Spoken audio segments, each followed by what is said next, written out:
একটা ভাই আমার বলতেছিল যে ভাই আপনি তো অনেকের গল্প শেয়ার করলেন, তো আমার একটা গল্প শেয়ার করেন আমার ভালোবাসা মানুষটাকে নিয়ে।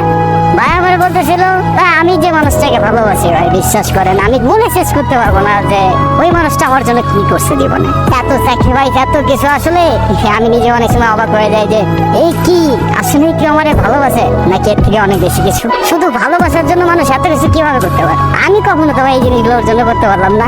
দিনের পর দিন ঠিক আছে আমার জন্য ফ্যামিলির কাছে অত্যাচার সহ্য করছে, বাট বিশ্বাস করেন ভাই আমি যদি কখনো জিজ্ঞাসা করছি যে কি তোমার কিছু বলতে বাসা থেকে, সবসময় একটা কথাই বলতে যে না আমার কিছু বলে নাই। আমার কি বলবে? তুমি বলো দেয় কি বলবো মানে। হ্যাঁ কিন্তু ভাই আমি যখন খোঁজ খবর নিতাম তখন শুনতাম যে প্রায় ওর গায়ে হাত তুলতো ফ্যামিলির লোকের, কিন্তু কখনো আমি শুনি নাই যে আমার একটা বললো যে তোমার জন্য আমার যে এই এত কিছু আমার মা বাবা আমার গার উপর হাত ওঠায়, কখনো শুনি নাই, কখনো বলেও না একটা না। কত সুন্দর সুন্দর ছেলে পেলে আমার থেকে সুন্দর সুন্দর চেহারা ছেলে পেলে তার পিছিয়ে টাঙ্কি বাড়ে লাইন বাড়ে, কখনো দেখিও নাই সে তাদের সাথে একবার কথাও বলছে। অনেক বড় একটা কপাল ছিল যার কারণে এরকম একটা মানুষ পাই, যার কাছে পুরো দুনিয়াটাই এখন বিশ্বাস করতে পারবেন না। আমাদের সম্পর্ক 6 বছরের, আর আমার একটা খুশির কথা শোনাই সেটা হচ্ছে ও এখন আমার বউ। হ্যাঁ আর এইটার পিছনে সম্পূর্ণ যা যা কিছু ছিল সবকিছুই ও করছে।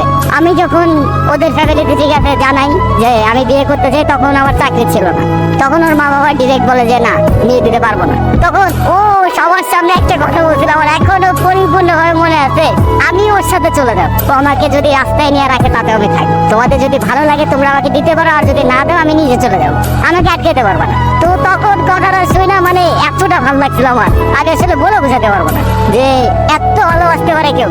তখন ওর ফ্যামিলি ওর গার উপর হাত ওঠায়, হাত ওঠানোর পর আমি ওনাদের অনেক রিকোয়েস্ট করি, তারপর ওটা শুনে নাই। ও তখন আমার হাতটা ধরে সবার সামনে বলতেছে চল। সবাই বলছে না যে তুমি কিছু করতে পারবা না, আমি সবার একদিন দেখাই দেবো যে তুমি কিছু করতে পারবা, তুমিই পারবা, তোমার দ্বারা সবকিছুই সম্ভব, আমি সেটা প্রমাণ করে দেবো। আমার কেন জানি ওর পর থেকে নিজের ভিতরে অন্যরকম শক্তি কাজ করতে থাকতো যে না আমার কিছু একটা করতে হবে, আমার কিছু একটা করে দেখাতে হবে। আমার ফ্যামিলি অবশ্য আমাদের দুজনকে মেনে নিয়েছিল, অনেক ভালোবাসে আমাদের দুজনকে, তো আমরা ভালোভাবে চলতেছে সবকিছু।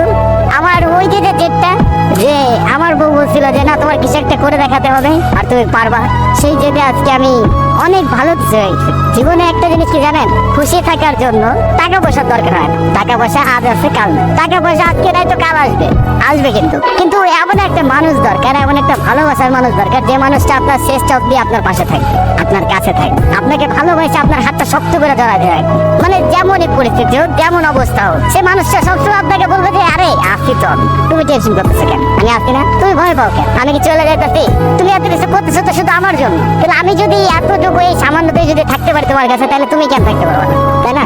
তো থাকো তুমি আমার সাথে, এটাই হবে আমার, আর কিছু লাগবে। জীবনটা ছোট, আরে ছোট জীবনে ভালোবাসার মানুষটাকে পেয়ে গেলে যে আনন্দটা অনুভব হয় তা হয়তো বলে বোঝানোর না, আর বলে বোঝানো সম্ভব না। তবে শুধু এটাই বলবো যে ভালোবাসার মানুষকে পাওয়া কিন্তু আসলে একটা ভাগ্যের বিষয়।